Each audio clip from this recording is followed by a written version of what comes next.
guys, and welcome back to another Dana with the Data quick take. Did Candace Owens go too far with the Charlie Kirk conspiracy? That is the question. And before we get into it, please hit that like button, subscribe to this YouTube channel, and share this video. Candace Owens just made the most explosive accusation in conservative media history. She is claiming that Charlie Kirk was assassinated 48 hours before they were supposed to reunite on stage. But here's what's really crazy. This isn't just about one conspiracy theory. This is about a $200 million organization, Jewish donors, and whether Candace Owens has the power to bring down the entire conservative establishment. Why is everyone from Tim Pool to Erica Kirk furious? And whether Candace actually crossed a line that can't be uncrossed. And the most damaging thing done, of course, was the murder of Charlie Kirk. And now the second most damaging thing we're looking at is Candace Owens burning down everything he built and now having the gall to go after his grieving widow and his children, indirectly threatening their livelihoods, what Charlie built. It's a bridge too far. She's said many things that were increasingly, let's just call it, unhinged. And then finally, one day she said, pull your donations from this godforsaken organization, with a direct implication in her post saying that Charlie Kirk was betrayed by Turning Point USA, even saying in one clip that his friends would have had to have signed off on his murder. It seems like there is no depth too deep and no bridge too far for her to benefit her career and her show. She would even go after those who loved Charlie the most. And I have no problem with people questioning the official government narrative or what the FBI thinks, but claiming there's Egyptian planes flying around in Utah time, which he was incorrect about, claiming that these planes are landing at airports or black SUVs are pulling into federal buildings where it just so happens her lawyers also work. It has just come to the realm of nonsense. The U.S. military, she claims, is now involved in his murder. She has turned the very tragic murder of Charlie Kirk, and she has turned this political movement into a reality drama, true crime show where she treats us all like characters in a fictional show. And, you know, I think it's just gone too far. So let's start with what Candace is actually claiming. According to Candace Owens, 48 hours before Charlie Kirk died, he told people at Turning Point USA, Jewish donors, and a rabbi that he was done with the pro-Israel cause. Done completely. She says Charlie explicitly told them he refused to be bullied anymore by Jewish donors, and that he wanted to bring Candace back because he was finally standing up for himself. And then, conveniently, according to Candace, 48 hours later, he catches a bullet to the throat before their reunion could happen. I'm going to challenge Turning Point USA executives to issue a very clean statement saying that I am lying if this is not true. About 48 hours before Charlie Kirk died, Charlie informed people at Turning Point, as well as Jewish donors and a rabbi, that he had no choice but to abandon the pro-Israel cause outright. Okay, Charlie was done. He said it explicitly that he refused to be bullied anymore by the Jewish donors. Can you guys answer? Did he express that? Did he also express that he wanted to bring me, Candace Owens, back because he was standing up for himself? And then did he, just 48 hours later, conveniently catch a bullet to the throat before our onstage reunion could happen? It's a yes or a no.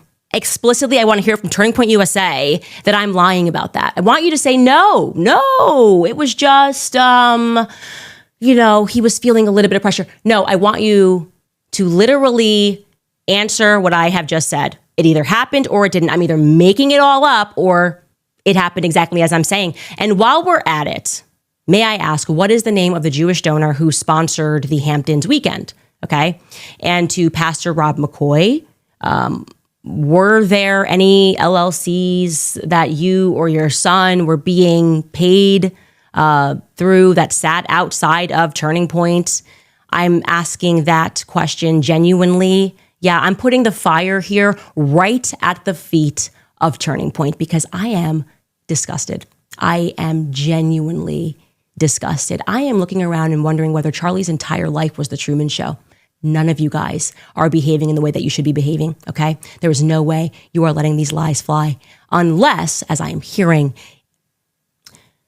unless it is true that there was a big payday that was on the line. And if Charlie radically stated that he was done with Israel, if Charlie said he had no choice but to abandon the pro-Israel cause because of, and I quote, Jewish donors, the behavior of Jewish donors, if he said that, yes or no, well then, I don't know, maybe some people didn't want to take that risk that he was going to become Candace Owens and Tucker Carlson at Turning Point USA with so much presence across college campuses.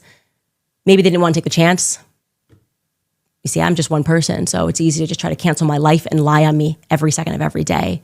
But Turning Point USA, I think, got a little bit bigger than Charlie, and I'm no longer going to allow this lie in this narrative. So answer the questions, yes or no.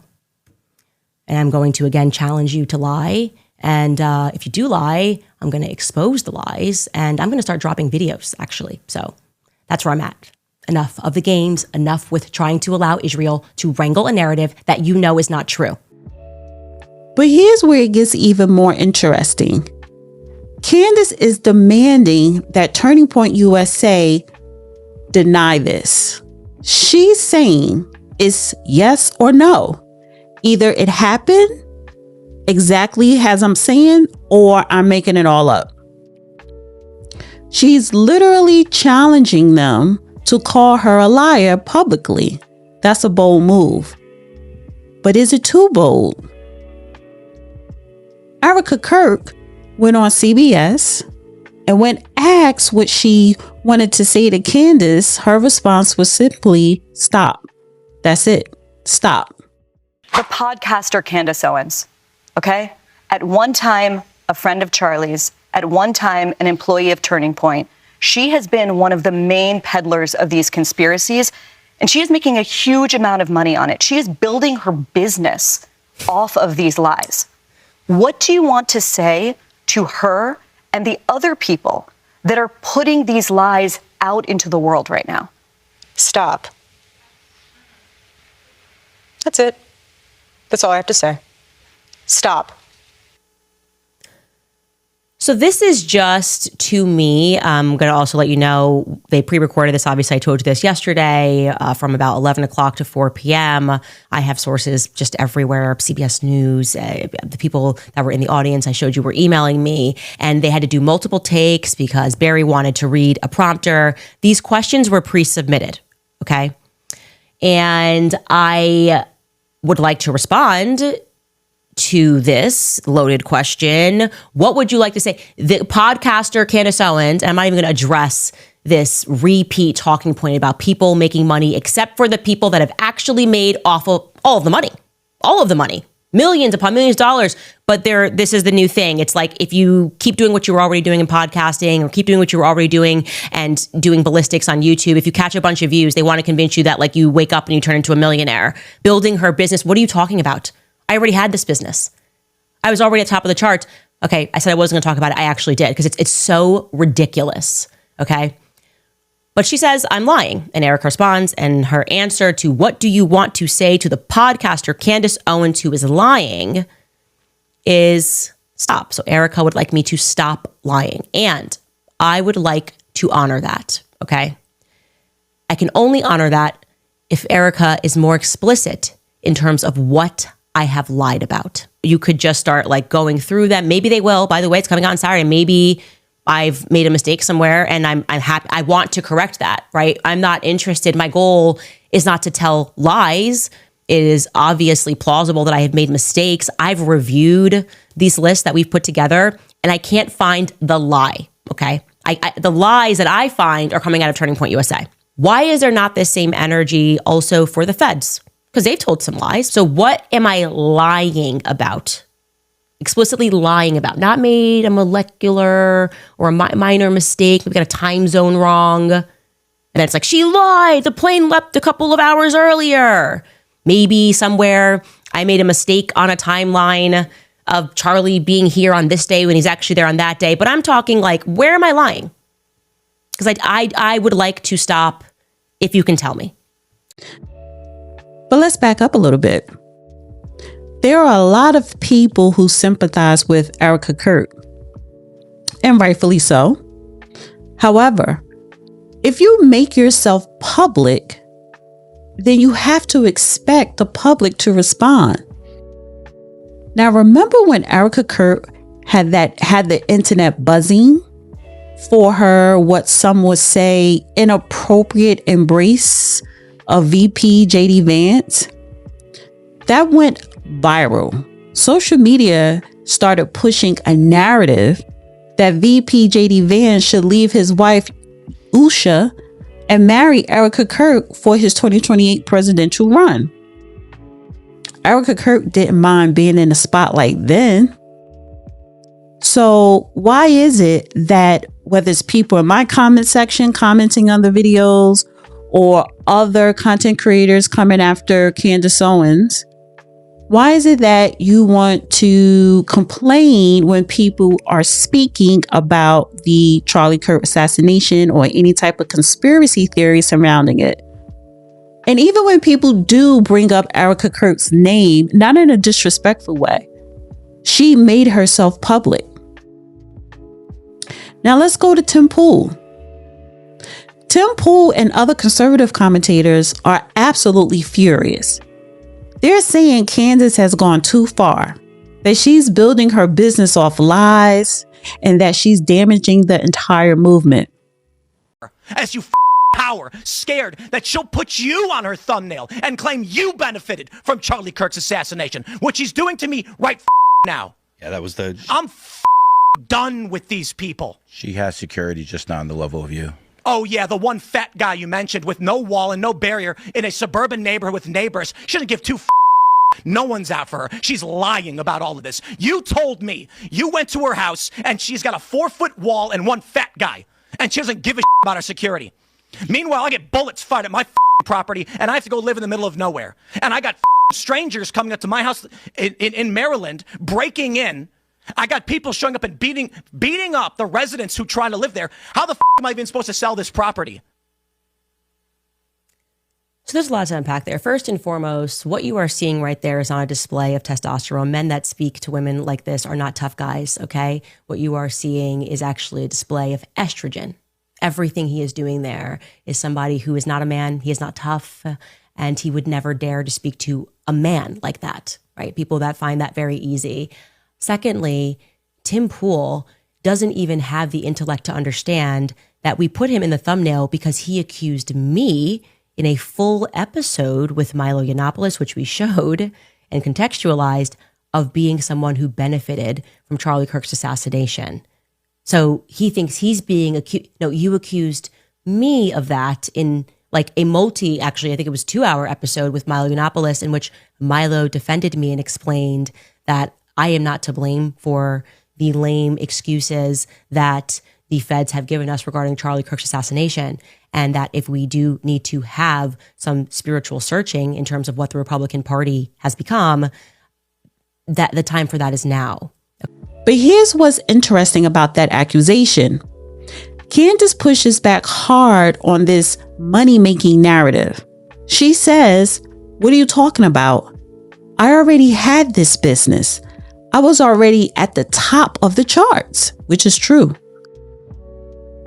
And she's got a point, because Candace Owens was already a major figure before any of this controversy, the Charlie Kirk controversy, because Candace Owens really blew up worldwide because of the Bridget Marcon controversy. So question becomes, is she really doing this for money? Or does she genuinely believe something sinister happened? Me personally, I think she genuinely believes something sinister happened behind her friend's death. Because there's a big difference between a grifter chasing views and someone who actually thinks they're exposing a conspiracy. But to understand why Candace is making these claims, we need to go back to something she revealed recently that's absolutely mind-blowing. Candace believes since 2018, she and Charlie Kirk were assigned handlers, people whose job it was to control and manipulate them. She talks about how after she tweeted support for Kanye West, suddenly all of these powerful people came out of nowhere. David Horowitz, Rick Rubin, and people from PragerU. And here's where it gets really interesting. Marissa Streit from PragerU, who offered Candace a job during her controversy, openly talks about working with intelligence for the IDF in Israel. And Candace went on to describe this encounter being taken to Simon Wiesenthal Center, where Marissa and a rabbi spoke in Hebrew in front of her, and she didn't understand a word. She said, "I didn't realize this was a matrix of people who wanted to pull me and Charlie apart." I believe, and I'm saying this retrospectively, that from that moment onward, Charlie and I were assigned handlers. Okay, this is an expression that Kanye used to say, have a handler. I thought that he was just saying that. I thought that he was referring to just Hollywood. I now very much believe that I have had handlers since 2018. And that things were done intentionally to pull me and Charlie apart. Now, I'm going to tell you how I remember it in no particular order, okay? I tweeted back at Kanye and I said, please take a meeting with us. And before I could hear directly from Kanye's people, I heard from David Horowitz. You should also know that he is the father to Andreessen Horowitz, the one that Bibi Netanyahu is insisting should, or the stepfather to. He wants Andreessen Horowitz to be a part of this group that buys TikTok. TikTok, number one. And I hope it goes through because it can be consequential. At the time, Charlie and I, we were pro-Israel. That's, I think, kind of relevant. And we were just so amazed by the tweet that we thought all of these people, like this was just our moment, as in they really did just want to help. Another player in this was Rick Rubin. Yeah, the big music industry. Rick Rubin also got into the mix and wanted to facilitate certain meetings. I took it again as a sign of help. And it feels like at every moment there were forces that were trying to tell us this is not allowed to happen. Someone, and I believe it was someone at BuzzFeed, cut a clip. Again, I was green, so I didn't understand why suddenly they were sharing a clip and they were saying that I was justifying Hitler, Adolf Hitler, killing Jews. It was heavy. It was so heavy. And I laugh in retrospect because I thought it was all real. I didn't realize this was a matrix of people who wanted to pull me and Charlie apart. That's what they wanted to do. They wanted to put pressure on him. And this amazing thing happened that despite this, that the hand that came out to me and offered me a job was PragerU. PragerU offered me a job. This is early 2019. And it was like, hey, like, we know that you don't believe these things. And at the time, I thought they were just being friends. I don't know what to think anymore. Marissa Streit, the CEO, has never shied from telling people that she is, in the IDF. She worked intelligence in the IDF, right, in Israel. Almost the way it feels to me was like, we can save you, but here's what you have to do, was Marissa took me to the Simon Wiesenthal Center. And again, I was so grateful. I was like, who do I have to say sorry to so that they know that I don't hate Jews? This is what happened. I'm telling you, this is what happened in 2019. And there was like some chief rabbi looking character, and him and her spoke in Hebrew. I didn't understand a word of what was said in front of me. And then we left and everything was fine. My reputation was restored temporarily. But when you look at a lot of high profile political figures or entertainers, when they make any type of controversial remark or statement about anyone from Israel or the Jewish religion, you then see them apologizing or meeting with a rabbi. So from Candace's perspective, this isn't just about Charlie Kirk's death. This is about years of manipulation and control that she's now starting to understand. Now let's talk about the elephant in the room. Can Candace Owens actually take down a $200 million organization? On the surface, it seems impossible. Turning Point USA is massive. They're on hundreds of college campuses. They have huge events, major donors, and political influence. But here's what people are missing. In today's media landscape, influence isn't just about money. It's about narrative control. Candace Owens has millions of followers. When she makes accusations like this, they don't just stay in her echo chamber. They spread everywhere. And once doubt is planted about an organization's integrity, especially around something as sensitive as this, it can be incredibly damaging. Donors don't want to be associated with controversy. College campuses don't want to host organizations under investigation. The damage can be exponential.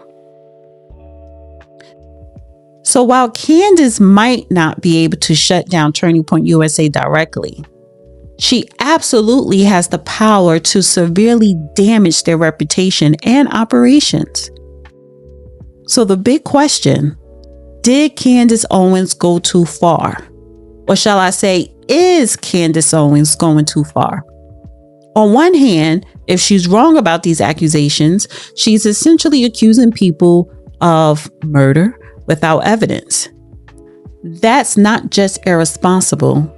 It's potentially defamatory and dangerous.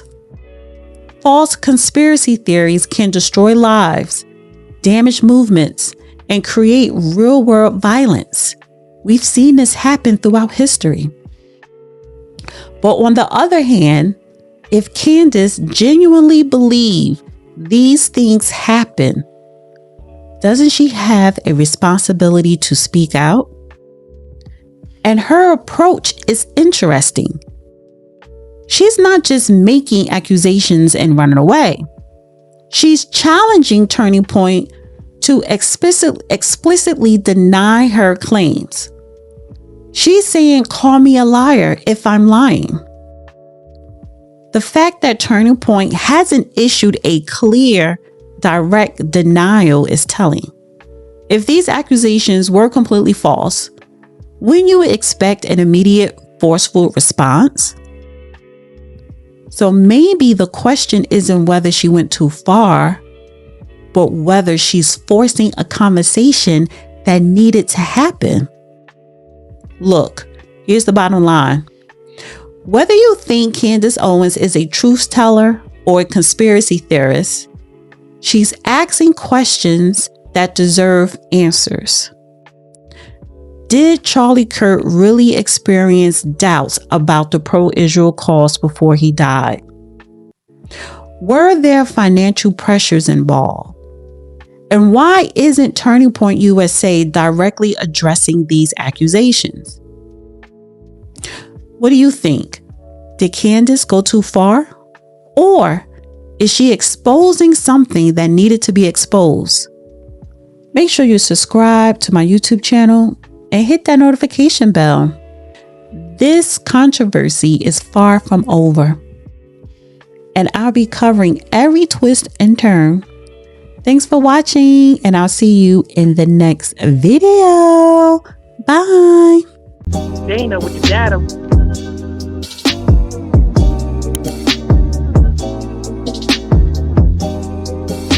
Dana with the data.